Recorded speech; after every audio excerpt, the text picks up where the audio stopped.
just moving. People can't be moving.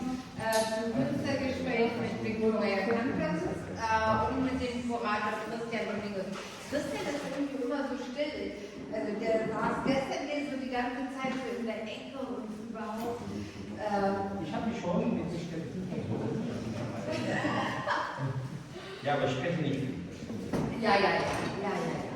Nein, Christian hat einen wunderbaren Text zu unserer Ausstellung geschrieben, also zu den Arbeiten von Victoria Cantons, den findet man hier auch, kann man auch mal nachlesen.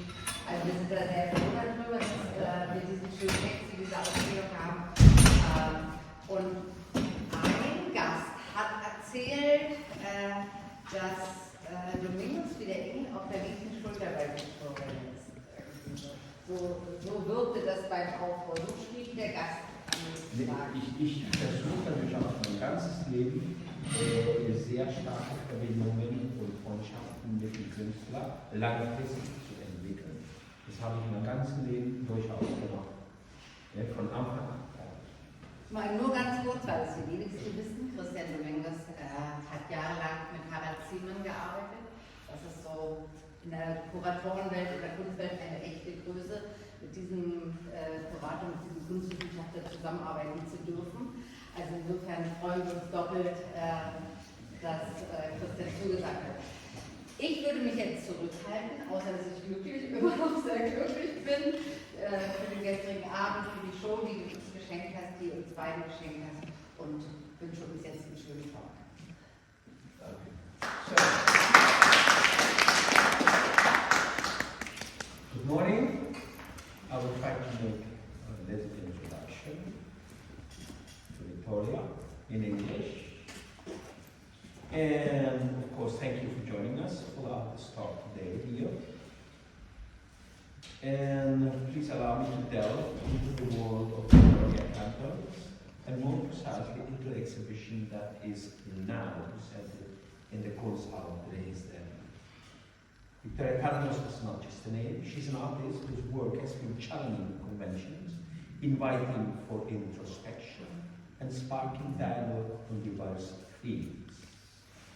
Born into a multicultural, multi-faith household, her upbringing has deeply influenced her artistic expression. That's my opinion.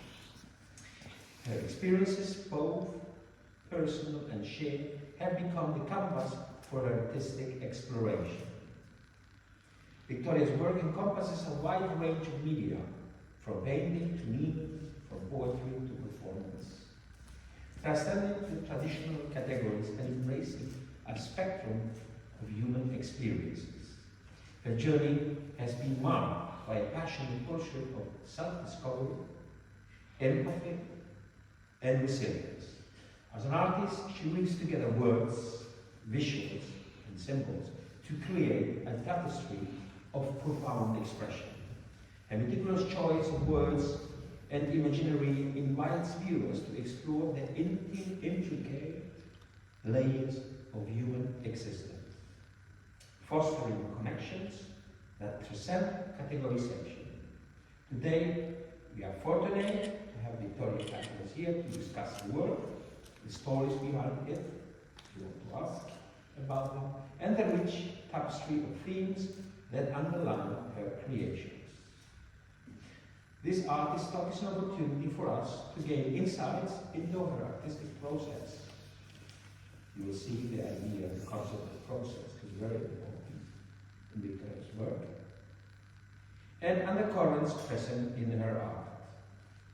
So, without further delay, I want Victoria to make a first question for our audience here, and it's about, dear Victoria, the idea of artistic process, which I know that is important for you at many different levels. Please tell us how you combine various artistic techniques and materials. How does your choice of materials contribute to the conceptual richness of your work? And how your artistic process and decision making works, and how the very idea, the concept of the process is important. Can you please tell the audience? Oh my God. Okay, thank you for that intro. Very generous, and thank you for your generous question, which is like, how the hell do I begin to answer that? Geez. Please. Thanks everybody for turning up so that I can't say anything.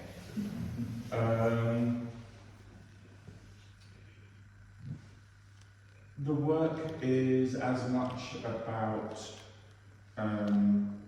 the process of making it as it is about the concept of what it is, or the questions of what I'm trying to explore. Questions, I suppose, are what the process is about. Because I remember a conversation I was having ages ago with another painter friend of mine, and you know, we were in a bar, we'd had a few drinks. It was very late at night, it was about 1 in the morning, and we'd been in there since about 10 in the evening. And we were, somehow we had gotten onto the subject of, you know, how do you make it work? And I said that for me, it is making an artwork is a bit like being an archaeologist. And the archaeologist, you know, when you watch these TV shows, they go into the back garden or the field, and they say, oh, like, I have an old map, and I know there's something buried in there underneath all the grass. So the first thing I do is take my metal detector and go beep, beep, beep, beep. And then I say, okay, there's something there and it's here. And so I'm going to start digging. But I don't know I kind of know what I'm digging for. I think it's a box with some money in it. But I'm not entirely sure, and I don't know when the box is from, and I don't know what type of money it's going to be, but I'm going to dig anyway. And so to make a painting, for example, because mainly I make paintings, and I think all the other artworks come from painting, even if they're performance or video or neon, they all come out of the painting. So painting is kind of almost like the foundation of it, the well of where it begins. So to make a painting, it's kind of going into the field and digging with an idea and a question, but looking to try and find what it is, and then you want to say something. No. Okay. I'm just thinking all the time about you when I just talk to you about a certain critic situation in my life. You always said to me, Christian, believe about the process. So there are lots of factors that are coming into the process of making like a painting like this one, like Song. You know, there's the fact that I'm working with historical materials that go back hundreds of years.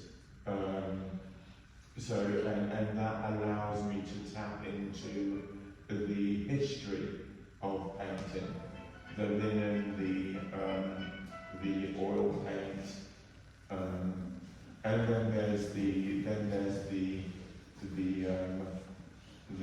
subject matter, you know, the text, the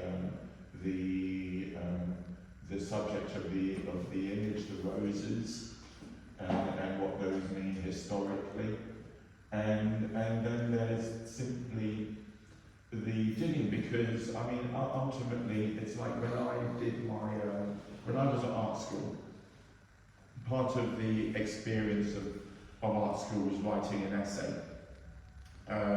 or a text which was exploring, trying to put in context the work I was making and exploring the ideas of why I was making the work. And the essay essay I ended up writing was all about confessional narrative, because I told my tutor that the work I make is all autobiographic, all about autobiography. So I wrote about exploring confessional, and in terms of my own personal experience,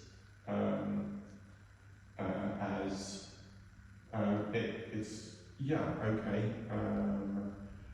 I've been through various things. I'm a woman with a transgender history, so I've had this experience of living in a world where I was understood to be male, and I was fitting in with that, and then I was also trying to fit into this world as presenting as a woman, and trying to get the world to understand that I was a woman.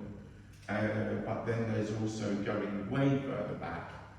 There is an experience of, as you said, growing up in my father was Jewish, my mother was Catholic. My father had grown up in France, and he was, even though by birth he was not French, but by life experience he was French. He was very, very much a francophile, and he had been through the Second World War. My mother had been through the Spanish Civil War in Madrid. My father was someone I worshipped and wanted his approval. He was very cerebral. He was all brain. But he was also a tyrant, and he was an abuser, and so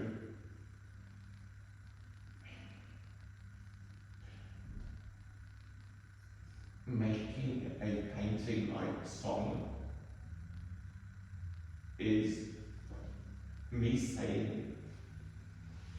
exploring. The first question is, how do you, Victoria, you're in the studio, how do you, Victoria, make sense of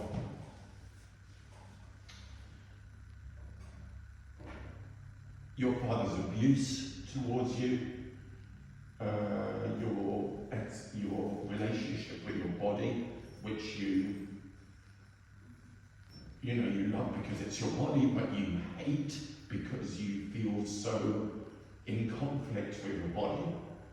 How do you make sense of going out the front door and facing the world every day, and the world saying, "Hey, what are you? Are you a woman? Really? Are you a man in a dress?" How do you make sense of, I don't know, turning off your father's life support system when he died, or not being able to say goodbye to my mother when she died because she had Alzheimer's and she could not speak, and when she turned her head, I didn't know if she was looking at me or not looking at me. How do you make sense of these things? So, and how do you speak with the things you read and the things you look at? My mother's roses, for example, because she loved to grow roses in the back garden. I read Thoreau, which is where that text comes from, American poet and philosopher. So making a painting, the process that one is going through, it's like, I was having a conversation last night, and I said that when you make a painting, it is, even when you start with all those questions, then there is the issue of, you started making paintings, you put paint on the canvas and you start making a mark. And for me, it stops being about the question, or well, it doesn't stop being about the question, but it expands into how do I solve the problem of making something that ultimately, like looking in the mirror, I can see myself and I can learn something about what I'm seeing. And so it becomes problem solving. You know, making an artwork is a journey of problem solving for me. And which is why I've said to people, art is so vital because it teaches you to problem solve. Because you're like you become like an engineer that is trying to figure out how to build a bridge over a big river. Yeah, I'm rambling now, so stop me. Yeah, I'm at the edge of it. I think Victoria, in answer to this question, already gave us a strong overview of key points of your work. Nevertheless, I want to remember us again with a question to the audience, of course, of trauma is very present in her work. Okay, I'm not going to make a question about this. I'm just pointing out, just mentioning it. How? So it is really important to consider that personal experience and mental anguish and trauma have shaped very strongly her work. We could, if you want, discuss also about social implications, about if you feel like doing it. Otherwise, I would ask you about symbolism and metaphor in your work. And please help us to delve into symbolic elements in the present artworks here, such as the flower or the gold.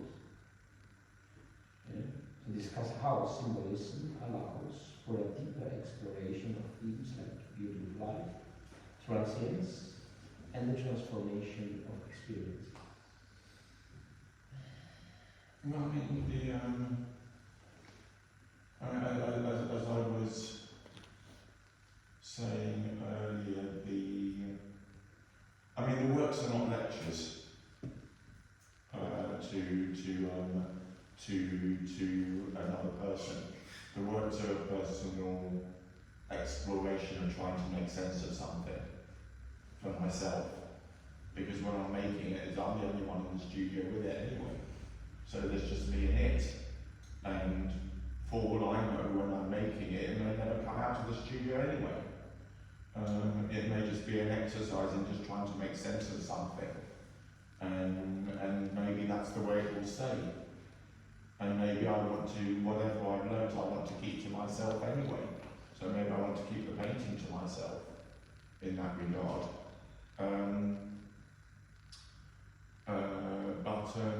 But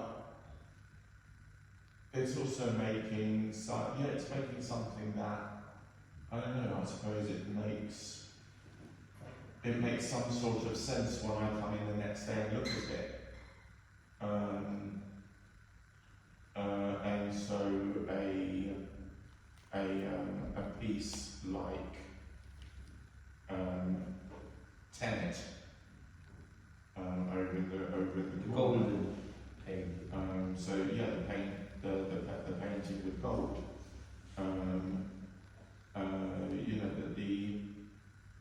You know I knew that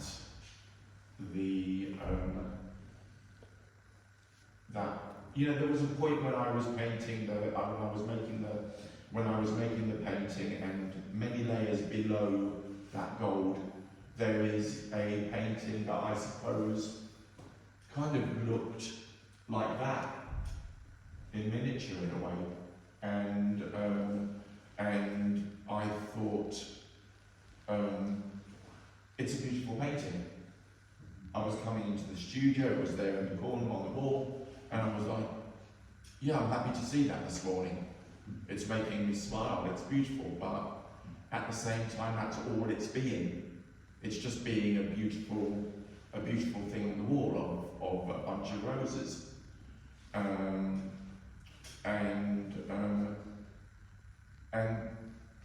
I was also thinking about, at this point, I already had the title of the show, If Only Time Were Ours to Spend Again, and I was reflecting on that a lot, on that title, on that statement, and I was thinking, you know, what if I wanted to do things over? I mean, geez, one of the questions that's been asked to me many times is, if you could have transitioned when you were younger, would you have done it? Or another time, if you had the decision to not get married instead of getting married like I did to when I was younger, would I have done it? And things like that, or I don't know, or working in another country because I didn't work abroad. Would I have stayed here instead? In the UK where I lived, would I have stayed there instead of going away for 5 years? And it's like, you can't hold on to those ideas. It's this thing of like, if I had my time again, would I do things differently? The reality is, if I started thinking, oh, I would have done that differently, or I would have done that differently, or I would have done this differently, I don't think it is constructive. It's a kind of very destructive idea to start going down that rabbit hole. We only have the time in front of us. Yeah, and so like that's precious, and so I thought, gold is precious. Gold is the most precious thing. I mean, my mum loved her gold jewellery, and it was only ever yellow gold, never anything else. And it's like, I know, I will wrap the whole painting in gold. People have done it throughout history. The Aztecs did it, the Romans did it, the Greeks did it, the Egyptians did it, wrapping things in gold. And what happens when you wrap it in gold? You think you're protecting it, you think you're keeping it, you think, oh, it will never disintegrate. And suddenly that made complete sense to do this to this beautiful painting, to like hide it. There's a biblical story, and I used to go to church with my mum every Sunday, so I heard Bible stories all the time growing up.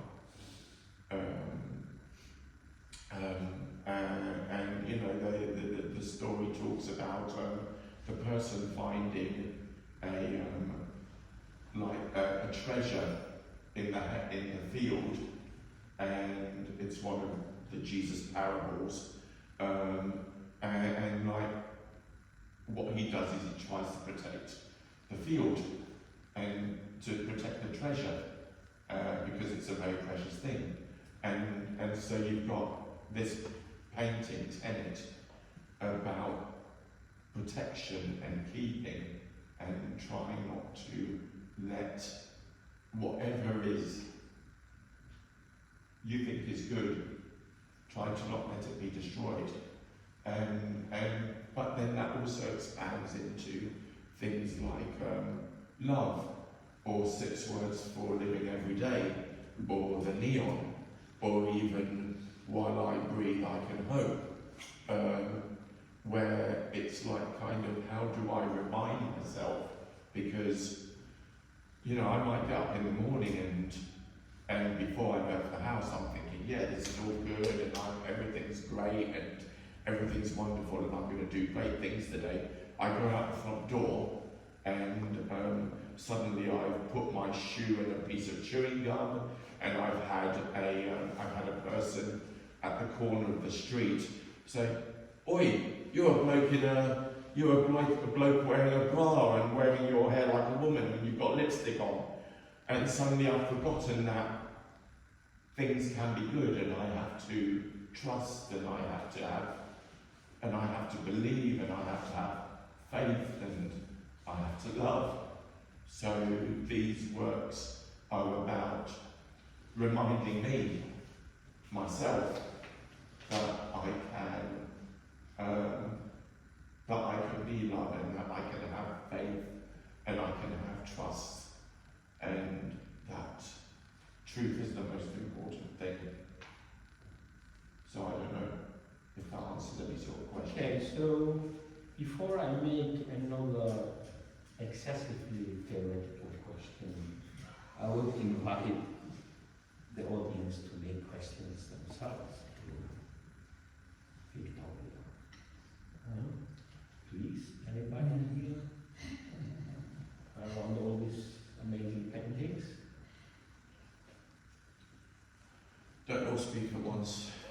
Maybe just one short question. Where did you spend those 5 years abroad, and what influence did it have to your artistic approach? So I was working in Los Angeles for a communications company which dealt with electronics and satellite communications, and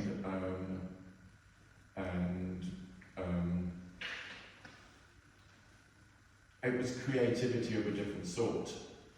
I wasn't making paintings, but I had to be creative to figure out problems every day in a corporate world. What type of effect did it have on my art? I suppose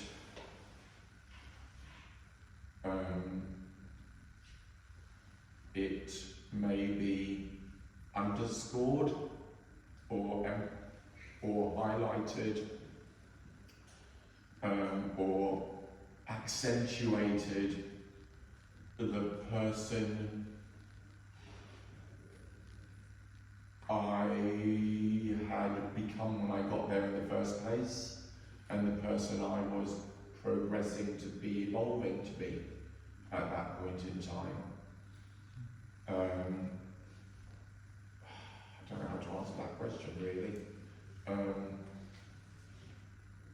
I mean, it certainly, I knew what I did not want to do through that experience.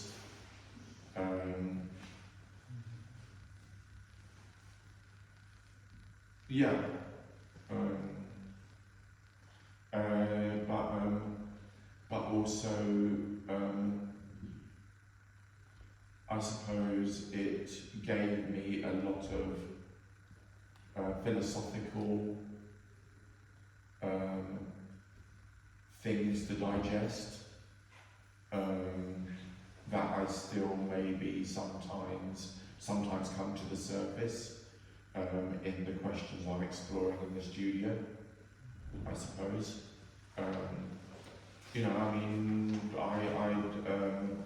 The works come from, are fed by all sorts of information, especially not just my own personal narrative, my own biography, but also news and world events. I subscribe to many different news sites, and the first thing I do when I wake up in the morning is read the news and the papers. Well, not the papers, but the websites these days.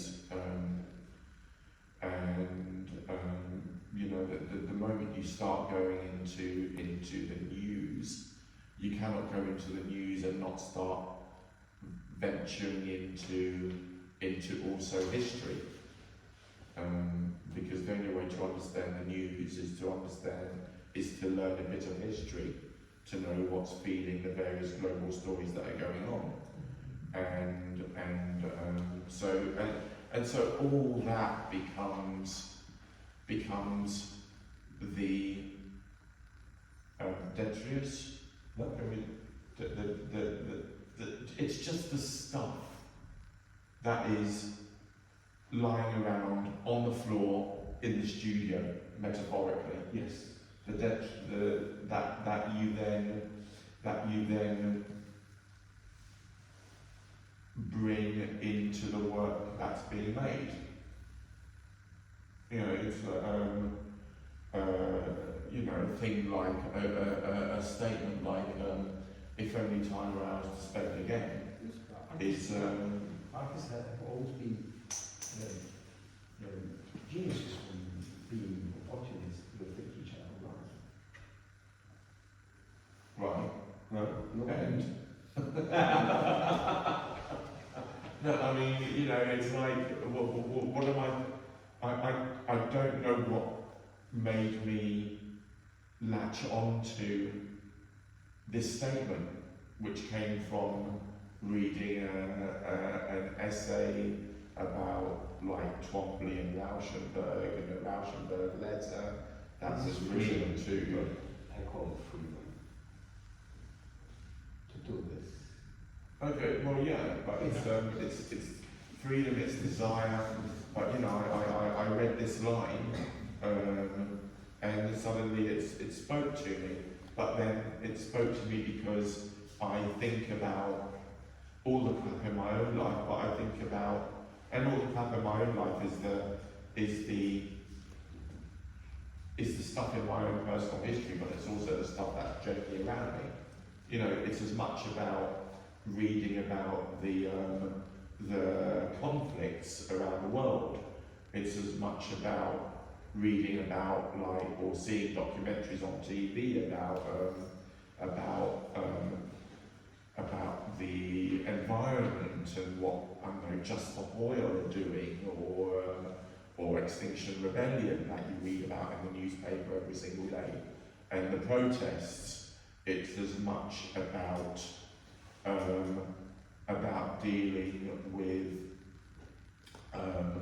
the argument that you had with a relative, and whether you're going to pick up the phone and call them up and be the first to say sorry, because they're not calling you up and saying sorry.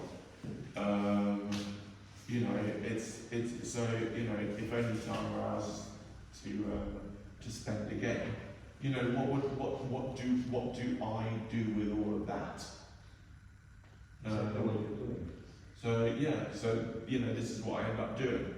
I end up painting a picture of my mum's roses and painting a painting that says love on it to remind me to love. We are very thankful that you can think about these things in the process that you are.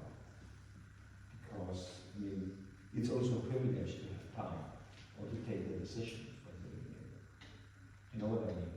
Yeah, no, it is a privilege, absolutely. It's and I'm very fortunate to be able to do that, but it's also a very selfish they thing. have to be in an office from 7 in the morning and precise tasks, they have to follow a schedule, which they have to be absolutely understand.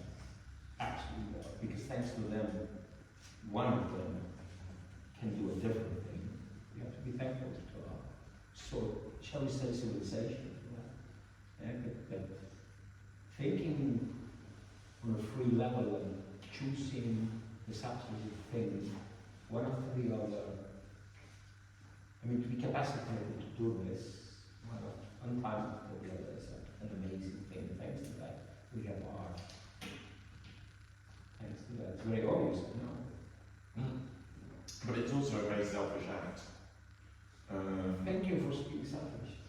Yeah, I mean, you know, it's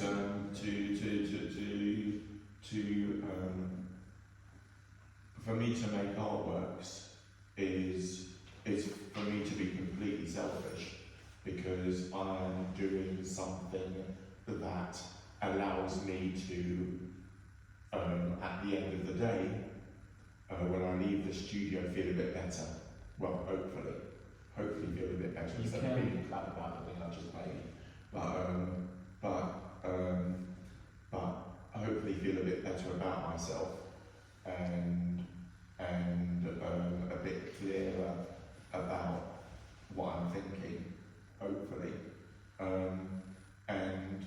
And so, you know, I'm not, I mean, the only thing unselfish about that is that if I make myself a slightly better person through making the artwork, then hopefully I'll be nicer to the people outside instead of a bear with a dog with a sore tooth and growling at people. So I would rather define the Victoria as a complex or sophisticated way of being selfish. Thanks to you process your ideas and transport in the works of art. When people come and enjoy them, they also make questions themselves. And of course, they enjoy beauty which is inherent, but they also enjoy the possibility of developing a higher intellectual level of thinking about it. And that's for me a very important issue. Good art means you are wiser after reflecting and enjoying it. yeah, you know, So I'm very I say grateful to all the again, other thank you. artists as well that were selfish before me that allowed me to do that. I have a question to this. You paint only roses? Because No. yesterday you have the relation between you, your mother, the house, the roses outside. No, I didn't. But roses are just one thing. I mean, the neon outside is not a rose. It's a bunch of words. No, I mean, I make paintings about ideas. I make paintings about questions. It's not about like I paint figures, or there are I don't paint figures. There are figures in my paintings sometimes, and there are objects in my paintings sometimes. But it's not about painting an object or about painting a figure.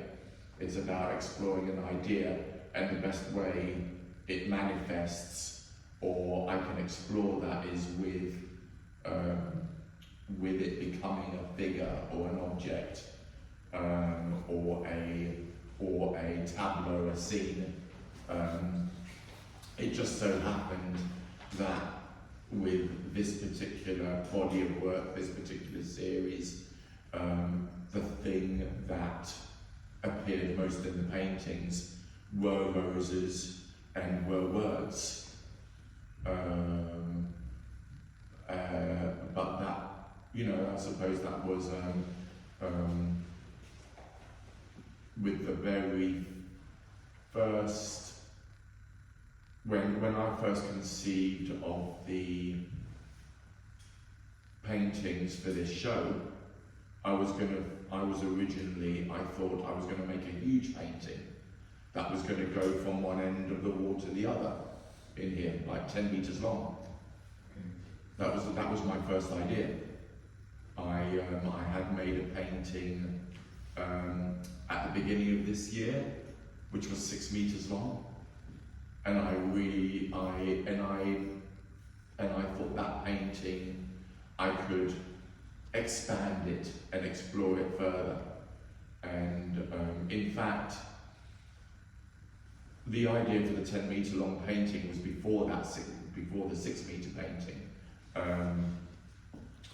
The anatomy of space between, which was exhibited in London last spring.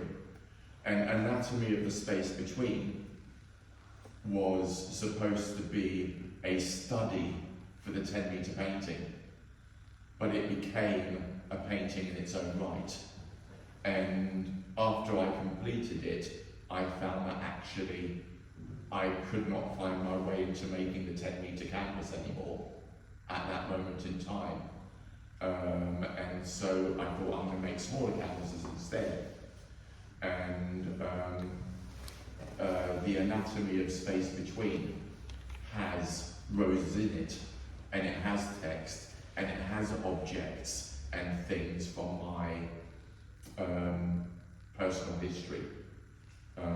It has like vases and a stool, and it has a picture frame.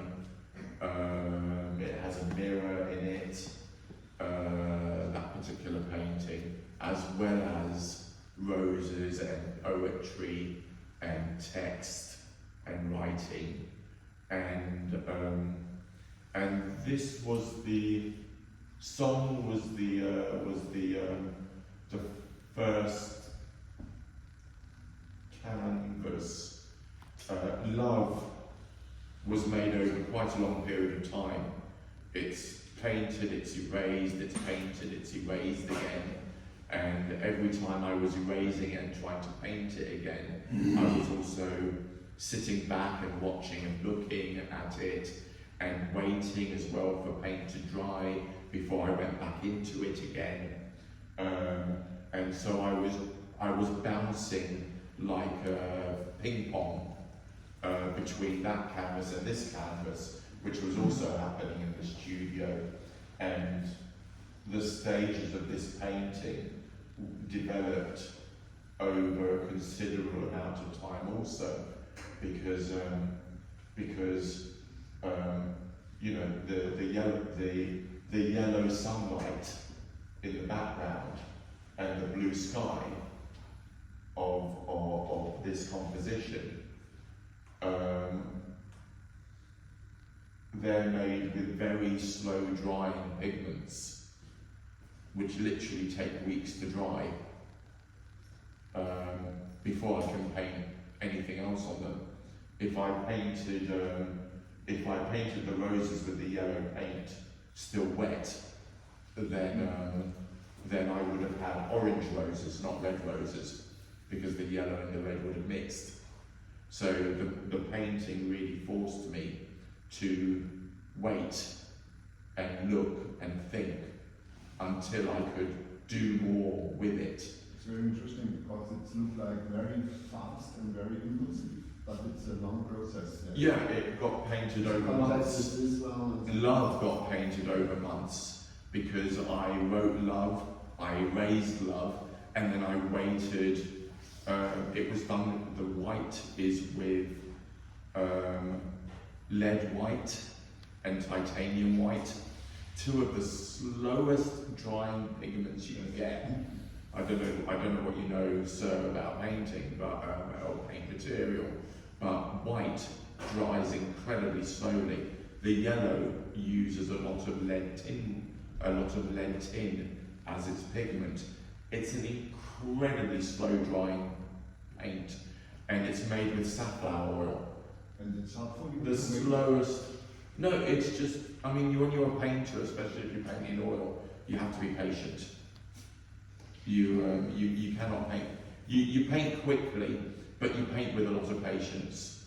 Because if you're going to make anything that you maybe think it can go out of the studio and have a conversation with someone outside, it's going to take you time to get to that point. It's not something that you're going to do in 5 minutes. You know, even, I mean, you know, Picasso painted a painting in one evening, but Picasso painting a painting in one evening, there was 50 years of patience to get to that one. Yeah, absolutely. It's also underlining the idea of process when expanding time of the story. You know, It's a concept. a painting takes time yeah. to make. It's a conceptual intention behind it. It's a message. It's you to think deeper in the idea. If you are capable of perceiving it. I mean, they happen quickly, but they also happen very slowly. It's a very odd, contradictory conundrum about a painting. You know, and all these paintings that look like they're quite fast. Yes, I know the rose was a very energetic thing to make in the action that it happened.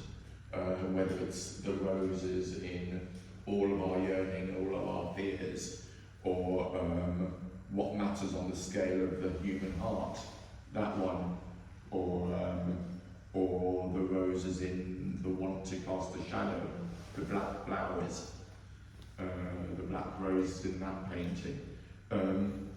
the drawing of them is very quick, but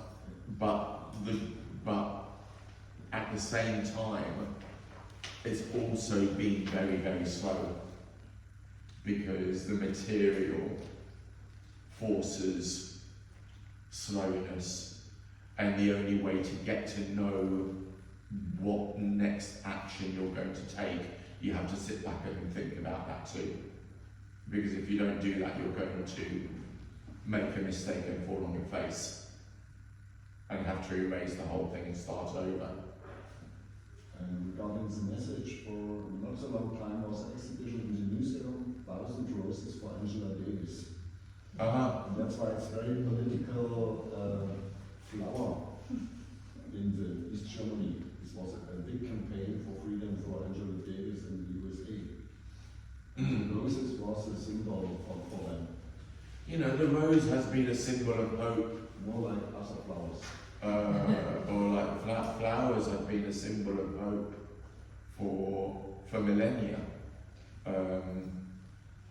You know,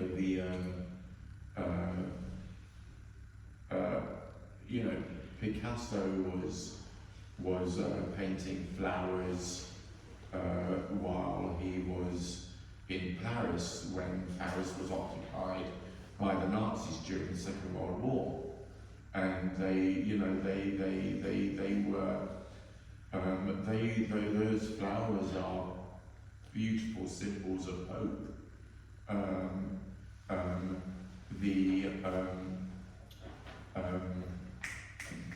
Orpheus, you know, Orpheus,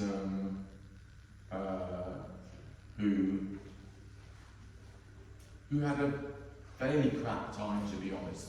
You know, Orpheus gets married to Eurydice, and what happens, like, pretty damn quickly, his wife dies, his new wife. I mean, that's a fairly crap experience, no matter how you look at it. And so he thinks, I'm going to go all the way to Hades to get her.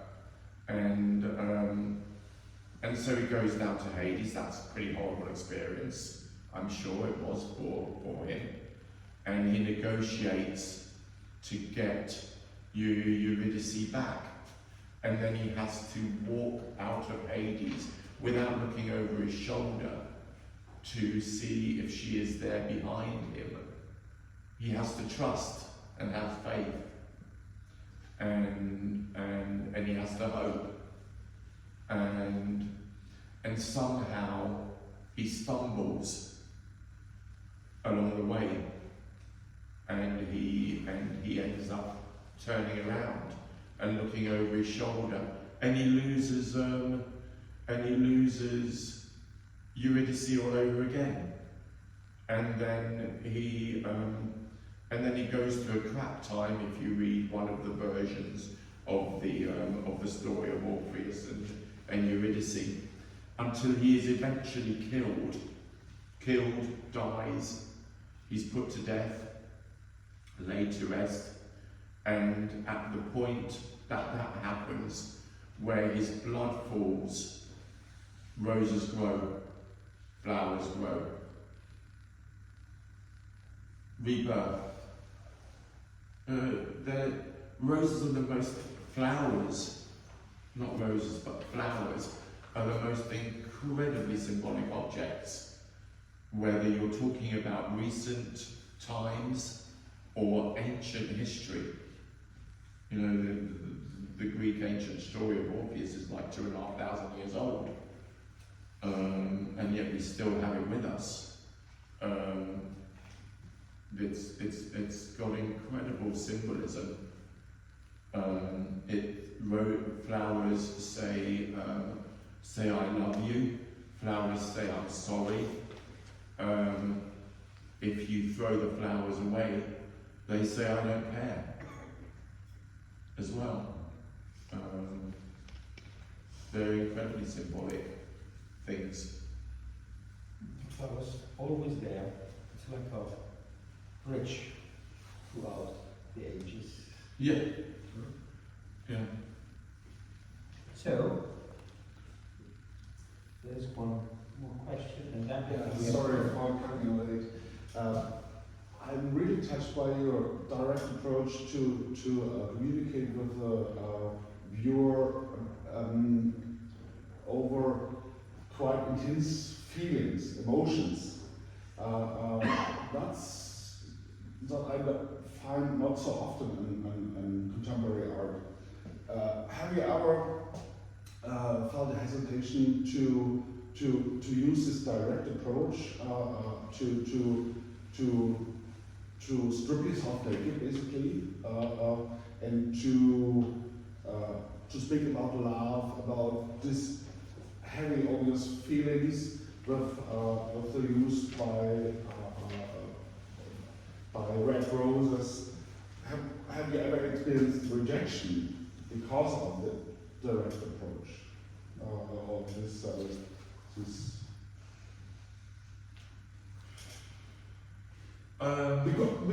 Because quite often I see works where you like where someone would say, no, that's too obvious. I can't speak about love, so we have to find another way to tackle this topic by constructing something. So that's. I suppose. I suppose ultimately,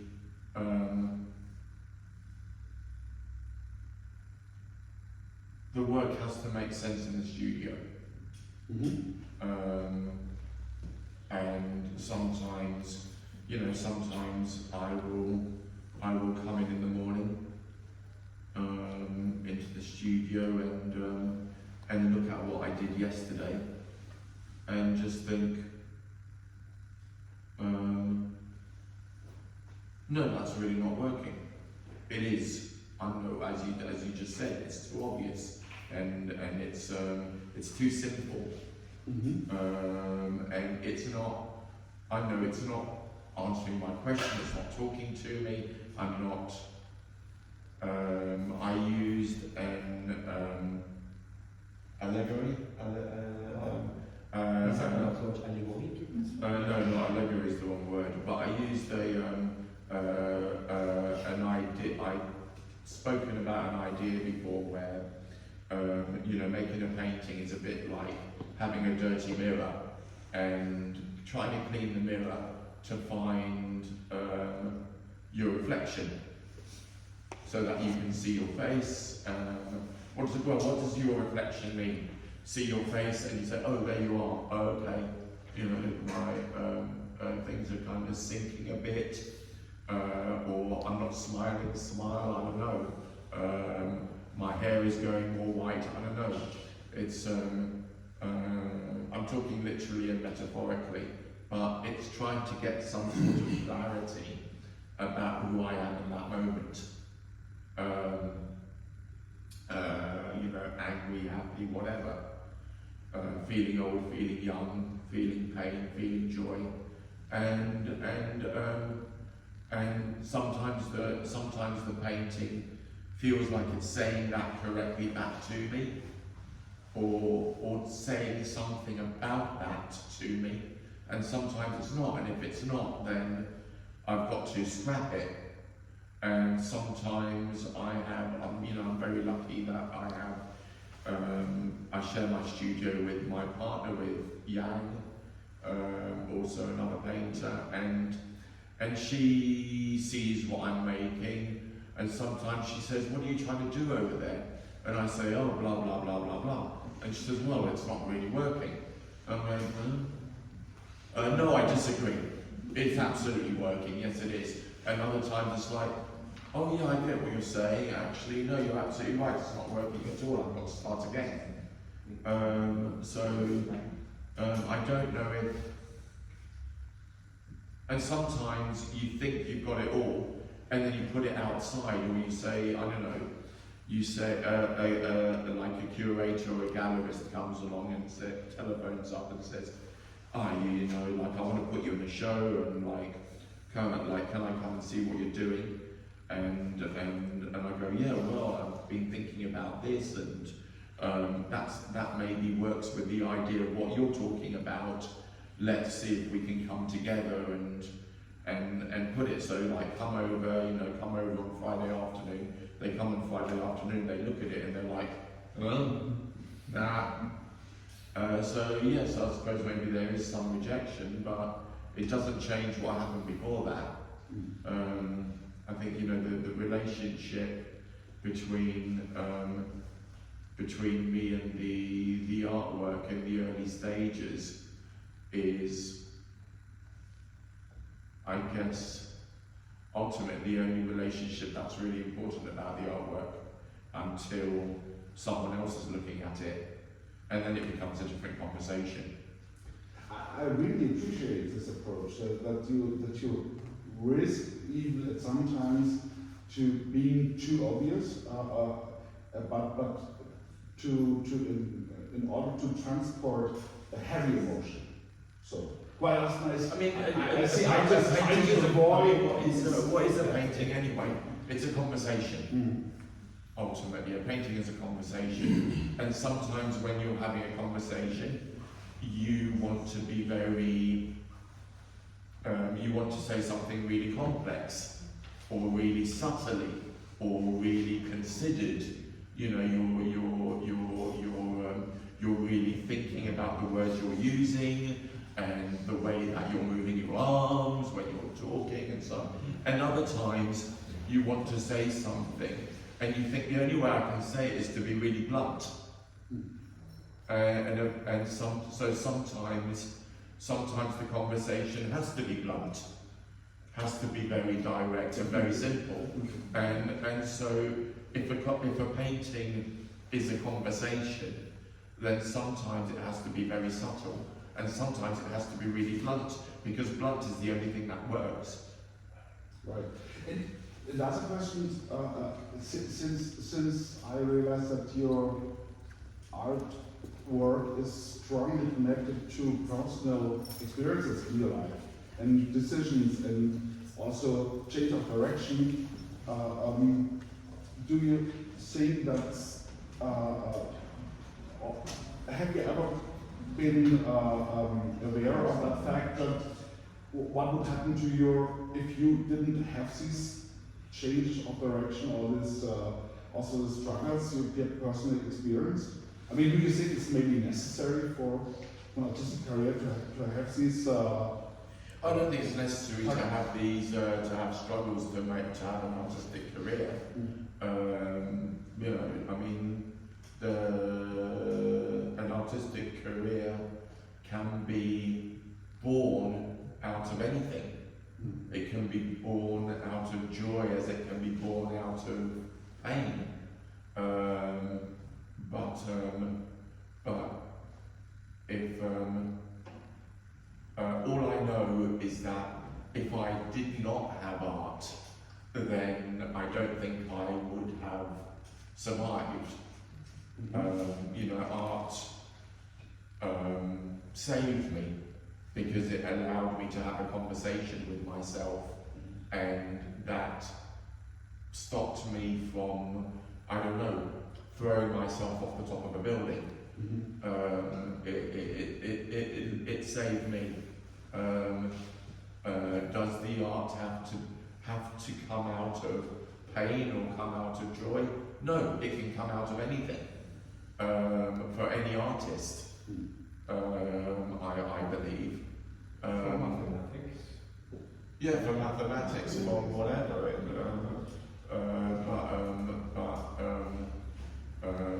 But I know that if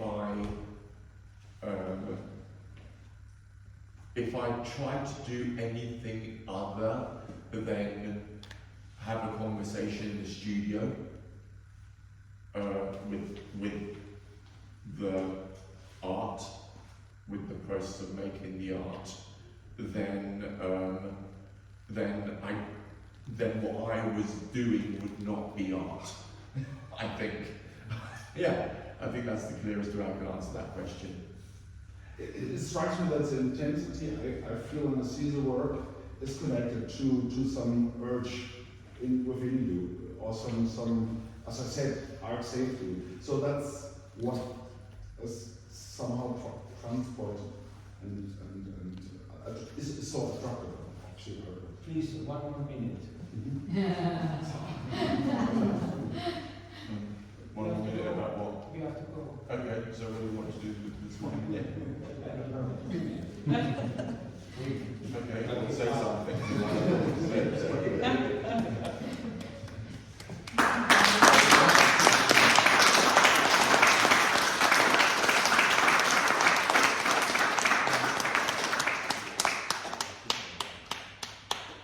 Tut mir ja leid, dass wir nochmal mit dem Zug jetzt weiterfahren. Also, herzlichen Dank. Bitte? Herzlichen Dank. Grazie. Nein, wie sagt man auf Spanisch? Thank you. Grazie. Wie sagt man?